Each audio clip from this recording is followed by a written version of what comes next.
Hey y'all, good morning. So this is part one of Revealing Me that I previously talked about.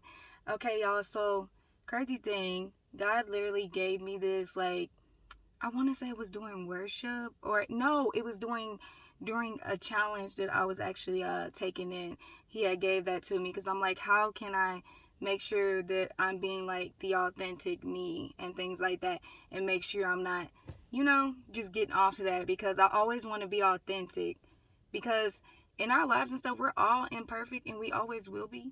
And so, I just want to make sure I'm being authentic in every area of my life. So, part one of Revealing Me today is going to be talking about, I don't know how many years it was, but I'm going to be discussing about how throughout my life, how I have struggled with porn and masturbation addiction.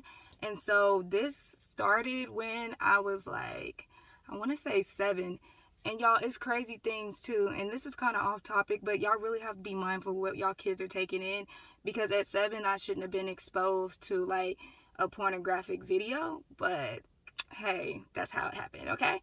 So definitely got to be mindful what your kids are taking in and just monitor what it is they're watching on YouTube and things like that. Not even YouTube, but just different platforms. But with mine, it definitely has lasted like a long time, okay? I started at 7 and I'm 22 now. So I'm just now really getting free of it. And honestly, I really got free of it when I turned 21, but then I fell back into old habits, y'all. But things like that, people sometimes when they think about porn and masturbation addiction or something like that, they don't consider it an addiction first off. Second off, they just be like, oh, well, I'm just going to watch this video because I'm feeling like this or I'm feeling like that at the moment.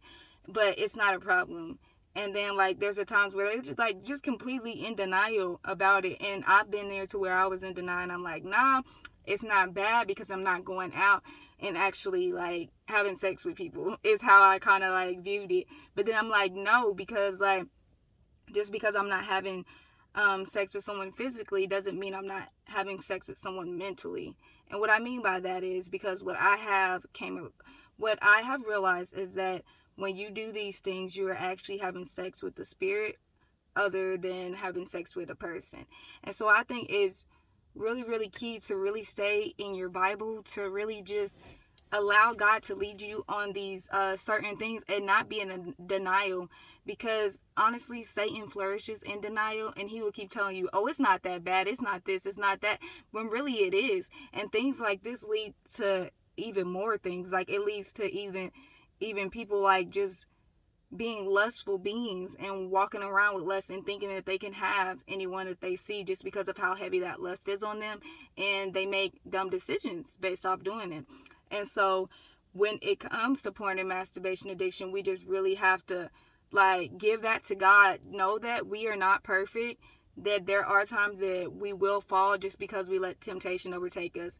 And like I said, God knows that we're not perfect, but the thing is, He wants us to progress. He doesn't want us to stay in the same spot. So the first step I would say is actually acknowledging that you have a problem. The second step I would say is just literally bringing it to God, asking Him to cleanse you of all of these impurities and stuff, and asking Him to help you through this journey.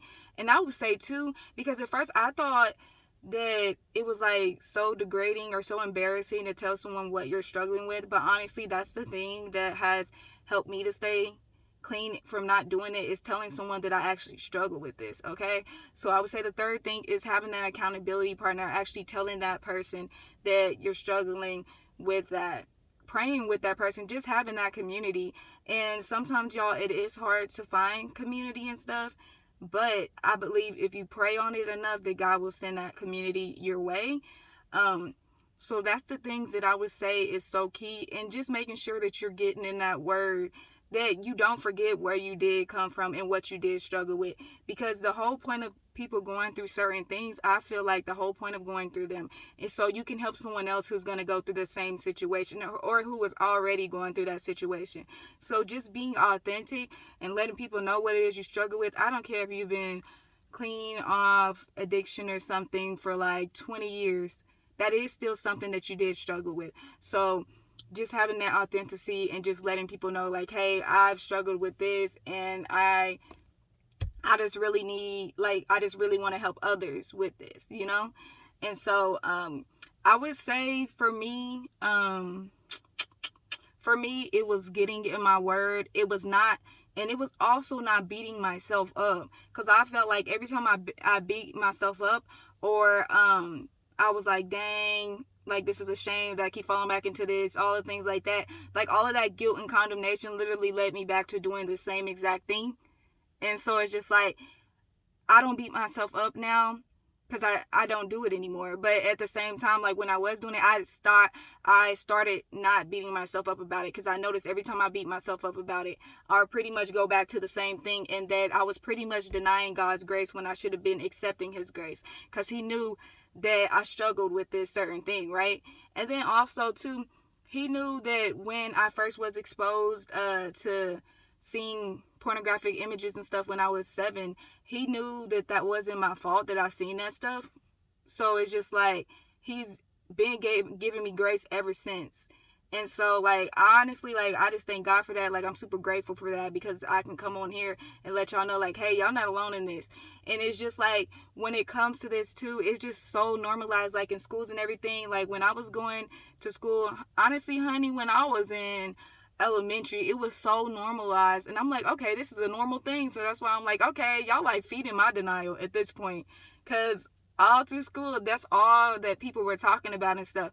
But just growing up, I just realized a lot of people was exposed to that stuff as well.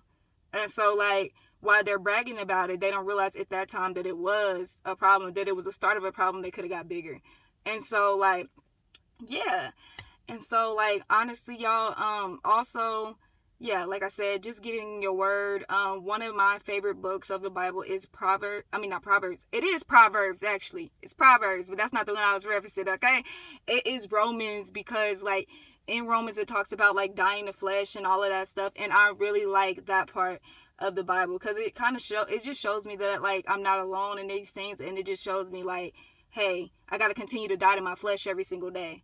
Because if I don't continue to die to my flesh every single day, I'll make mistakes. And God knows that I'll make mistakes, but I will make mistakes that I don't want to make, you know? And so, like, I try to make minimal mistakes, but I do know that I'm not perfect and I do make mistakes. But when it comes to that specific thing, because it's just like, when you just allow that 1 inch, then it takes a mile, okay? And literally, that's what it is. It takes a mile. And it's just like, at that point, it's just like, dang, am I ever going to get better? Am I ever going to stop doing this? Or am I ever going to stop defying God? Like, you know, like, those are thoughts that have ran through my mind and things like that. But now, where I'm at now, I would say maybe 5-6 months now. I haven't done that. And honestly, I'm so grateful, because that's literally by the grace of God. Because to struggle with that for so long, and then to finally be at a place to where I'm like, I'm really not doing this anymore. Like, this doesn't have a hold over me. Like, Satan literally thought he had a hold over me, because it is. And it's just like, you never did, boo. Like, you never did, just because I was naive and I didn't really have the knowledge I needed and things like that. And even though I willingly gave into my flesh, then he still ain't have no hold over me, because at the end of the day, I serve a mighty God, okay? And God can deliver us from any and everything, y'all. And so, yeah, this was the part of revealing me, y'all. And I don't know what I'm going to talk about on the other one just yet, but I just really wanted to be authentic and come on here, y'all, because God said that, I think he said, we are overcome by the words of our testimony or something like that. So if you don't tell nobody that you're struggling with something, how you ever going to get free? I'm going to leave y'all with that. But y'all have an amazing day, all right?